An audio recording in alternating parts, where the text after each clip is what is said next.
Hello viewers, how to ভাই চ্যানেলের পক্ষ থেকে আমি মারওয়ান সবাইকে স্বাগত জানাচ্ছি। ইদানিং সবাই খেয়াল করেছেন যে পাবজিতে লগ ইন করার সময় অনেক ধরনের সমস্যা হচ্ছে। পাবজি খালি লোডিং হতেই থাকে, আপডেটের জন্য চেকিং হতেই থাকে, কিন্তু পাবজিতে আর লগ ইন হয় না। সো আজকে আমি দুইটা উপায় দেখাবো কিভাবে আপনি এই সমস্যাটা দূর করতে পারবেন। চলুন দেখে আসি।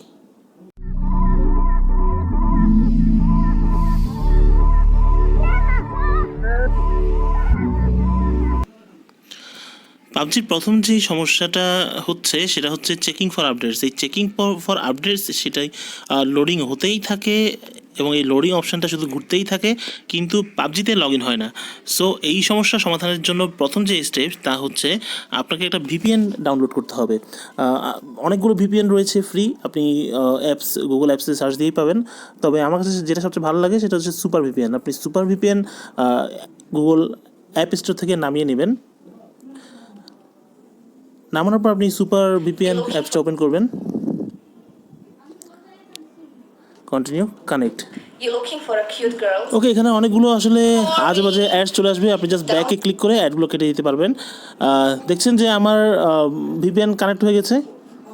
সো আমি আবার যাচ্ছি আমার পাবজি অ্যাপসে। এবার আমি ওয়েট করে দেখি। দেখতে পাচ্ছেন ভিউয়ার্স, চেকিং ফর আপডেট যে অপশানটা রয়েছে সেটা চলে গেছে এবং পাবজিতে লগ ইন হচ্ছে। ওকে, এটা হচ্ছে নাম্বার ওয়ান স্টেপ। সিম্পল। আপনাকে জাস্ট দুটো কাজ করতে হবে।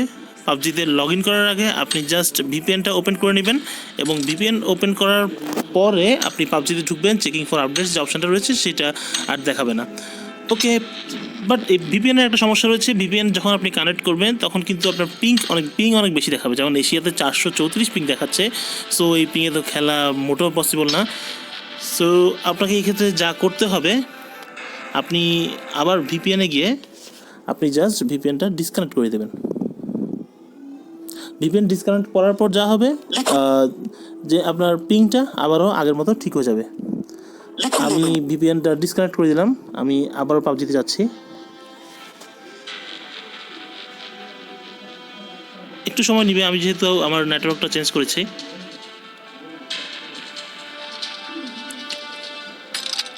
ওকে, এবার আমি দেখি যে আমার পিং এশিয়াতে 95-94 হয়ে গেছে। সো এই সিস্টেম প্রয়োগ করে আপনি ইজিলি পাবজিতে লগ ইন করতে পারেন। পাবজির লগ ইন প্রবলেমটা সলভ করার জন্য সেকেন্ড যে স্টেপটা রয়েছে সেটা আরও সোজা। সেটা করার জন্য যা করতে হবে, আপনাকে আপনার নেট কানেকশনটা অফ করতে হবে। আপনার যদি ওয়াইফাই ওপেন থাকে ওয়াইফাই অফ করতে হবে, অথবা ডাটা কানেকশনটা অফ করে দিতে হবে। আমি অফ করে দিলাম। অফ করার পরে গিয়ে আপনি পাবজিতে ঢুকবেন। ওকে, আপনি জাস্ট সব কিছু যা আসে, আপনার যেহেতু সার্ভার ডিড নট রেসপন্ড দেখাচ্ছে, please check your network connection দেখাচ্ছে, আপনি সব ওকেই দিয়ে যাবেন, কোনো প্রবলেম নেই। সব ওকে দেওয়ার পরে আপনার ফেসবুক লগ ইন অপশনটা আবার চলে আসবে। ফেসবুক টুইটারে যে লগ ইন পেজটা রয়েছে সেই পেজটা চলে আসবে। সেই পেজটা যখন আসবে ঠিক তখনই আপনি আবার নেটওয়ার্কটা আপনি কানেক্ট করে নেবেন। আপনি যদি ওয়াইফাই হয় আপনি ওয়াইফাইটা কানেক্ট করে নেবেন, অথবা মোবাইল ডাটাটা ওপেন করে নেবেন। সো মোবাইল ডাটা আপনার ওপেন হয়ে গেছে, ওয়াইফাই কানেক্ট হয়ে গেছে আমার। আপনি তখন গিয়ে আপনি ফেসবুকে লগ ইন করবেন। সো এটা হচ্ছে সেকেন্ড স্টেপ। আপনার যদি চেকিং ফর আপডেট যেখানে আছে সেই জায়গাটা যদি শুধু লোডিংয়ে হতে থাকে, তাহলে আপনি এই সিস্টেমটা প্রয়োগ করে আপনি ইজিলি পাবজি মোবাইল ইউজ করতে পারবেন। সো ভিউয়ার্স, আমি আসলে জানি না এই চেকিং ফর আপডেটস প্রবলেমটা বাংলাদেশের বেশিরভাগ পাবজি ইউজারের মোবাইলে কেন হচ্ছে, বাট অবশ্যই আমি আশা করি পাবজি মোবাইল কর্তৃপক্ষ কোনো স্টেপ নেবেন এই প্রবলেমটা দূর করার জন্য। বাট যতদিন পর্যন্ত স্টেপ না নিচ্ছেন ততদিন পর্যন্ত আপনারা এই দুটো সিস্টেম প্রয়োগ করে ইজিলি পাবজি খেলতে পারবেন।